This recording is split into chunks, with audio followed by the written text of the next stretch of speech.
just a couple of days, all the nettles in the garden have grown. Now a lot of people again class them as weeds, and I just stripped them out and took them away or onto their compost. Well, before I do that with the roots, I'm just gonna chop them up. So you need proper prepared gear. You see that covers my whole arm. So I'm not gonna get stung because they are very lethal. And then I'm just gonna chop the nettles off. My cat is always with me. Here we go. She loves it. She sings, wow, what is mommy gonna do next? And then we pick the nettles into our basket. What are the benefits of eating nettles? They are vitamin and nutrient rich and full of antioxidants. They are extremely high in vitamin C, contain vitamin A, vitamin K, calcium and iron, as well as magnesium and potassium. They contain protein, beta-carotene and chlorophyll.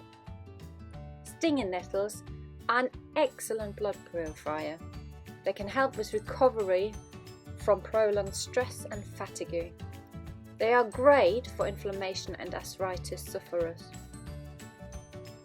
They can also increase the overall health of the female reproductive organs and are great for nursing mothers.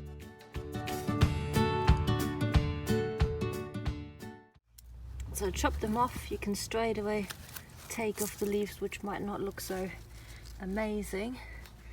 So just make sure you don't touch them with your hands.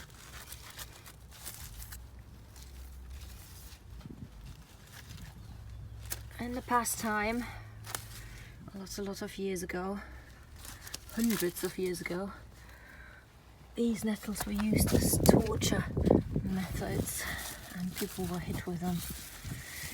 Not a really nice way, to be honest, to be tortured.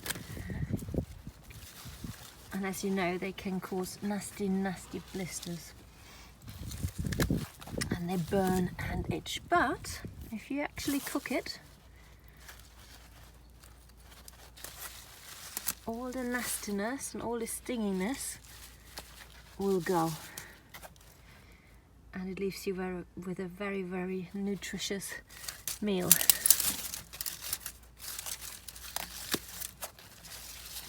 Here we go. We need quite a few, because when you cook them, it's like with every vegetable, it reduces down. So I'm going to fill my basket and see if I find any more in my garden and keep you updated. Pot is pretty full now, and I will also add some garlic mustard, which I found in my garden, just to give it a little bit more flavour.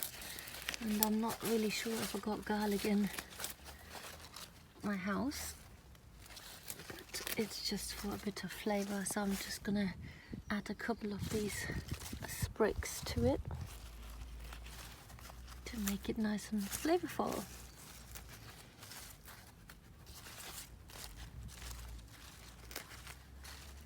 There we go, that's plenty.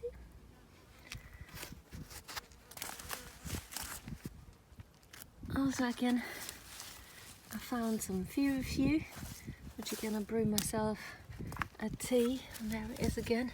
And I'm telling you, if you once buy feverfew and put it into your garden, it spreads everywhere. So 2 years after, you literally have feverfew in the whole of your garden. It will be everywhere. So this feverfew will do me good. As it is a natural aspirin, and I always brew a cup of tea and then drink a couple of sips every couple of hours. Especially in those times, you've got to take care of yourselves. So this is a basket full of goodies and full of vitamins and nutrients for you, your body will need to build a good immunity. The thing you've got to do is got to wash them. Now what you need to do, remember, wear gloves, otherwise you end up with mega blisters everywhere. Put them in and wash your greens through. Okay, so I will do that with all of them now, washing them through.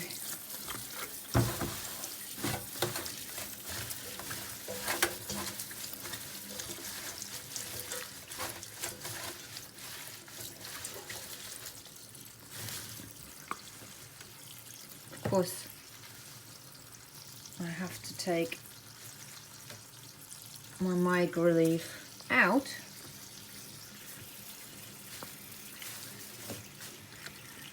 Then I'm going to cut an onion and 4 garlic cloves. This is now finely chopped up, and I'm melting some butter in my pan, and this will go in now. Melting a fair amount of butter, and then I put in all my onions and garlic.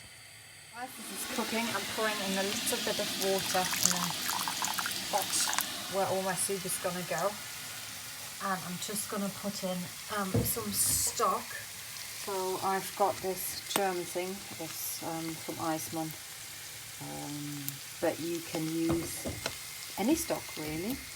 And I'm just going to get a spoonful out of this. Got a spoonful out of this, but you can use stock cubes or any other stock powder or stock you have used yourself or made yourself.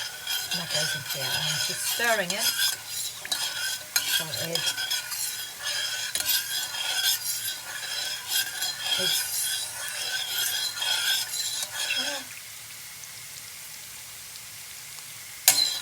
it dissolves in the water. And my onions are getting nice and brown. And my onions and garlic are nice and brown. I'm going to put my glove on again and add my greens. So by now I will add my greens now.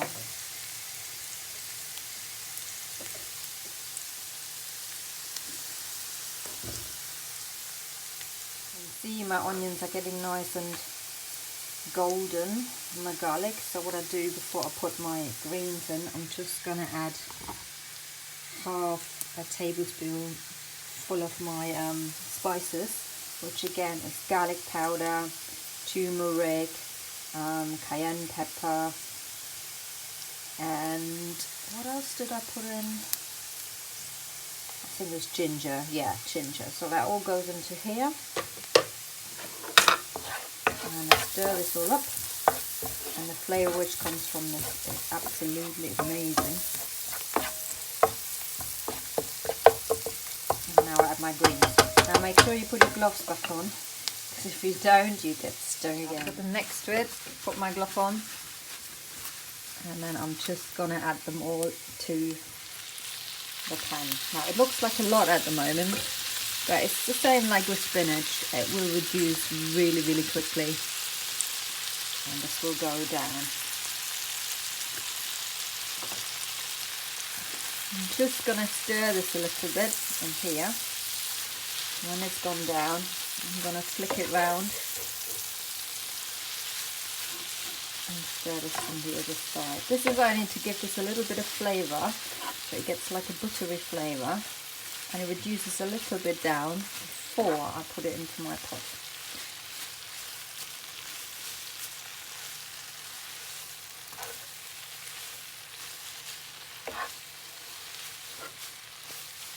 If you got a wok, you can do it in a wok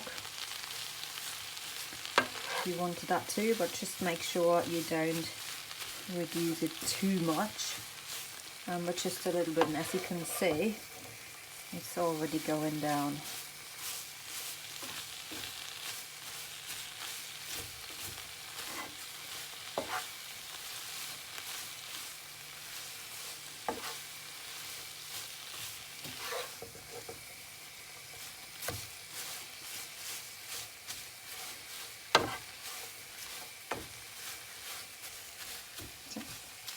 Reducing quite a lot. Now this has reduced quite a lot, and now we'll put this into my little pot with stock.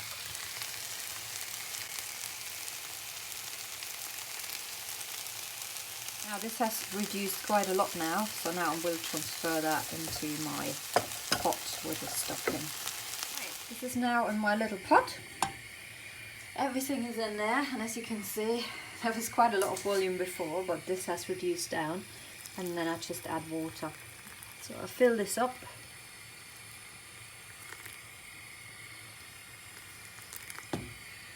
And now I'll put a lid on top of it and I'll let it simmer.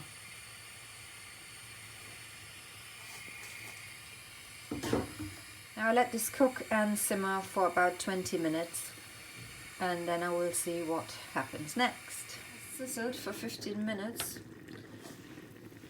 and I'm taking the lid off. And as you can see, it looks very nice and the smell coming from it is amazing. So, now be very careful with the next step.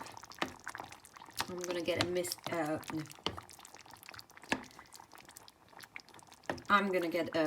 mixer and mix this all up, or a puree stick. I think that's the right word. Puree stick, mixer, puree stick. Okay. Right, let's go from there. It will be a bit noisy, so I'm very sorry for this.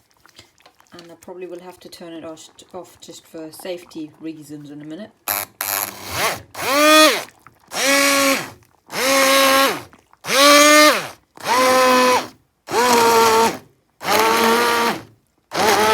Right, now get puree and cream.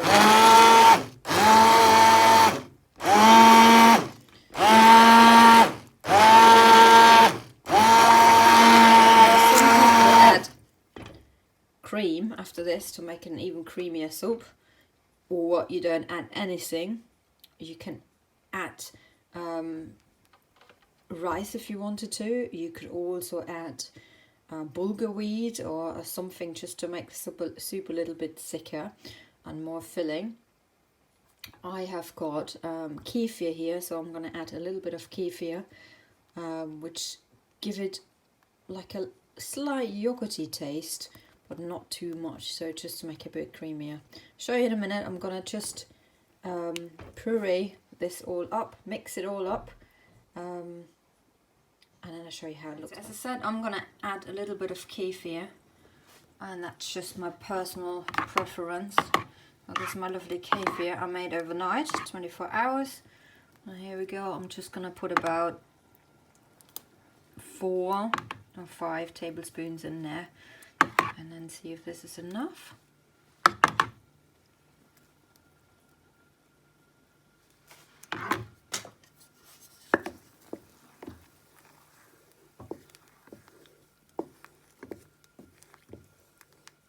It just gets a little bit creamier.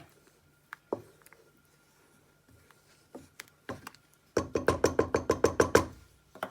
gonna have a little taste and see if it tastes well enough.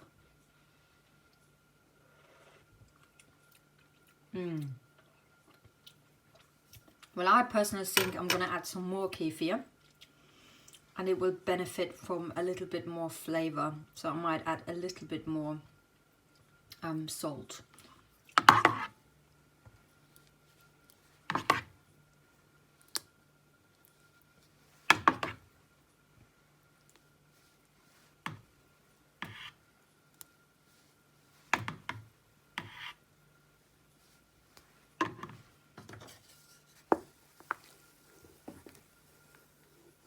So I've added about another couple of tablespoons of kefir. Stir it around. Let's try again.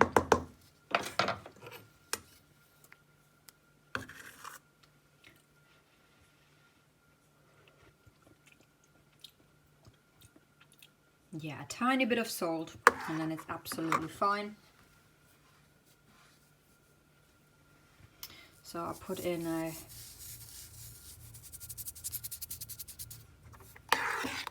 little bit of salt, stir it around again, try again.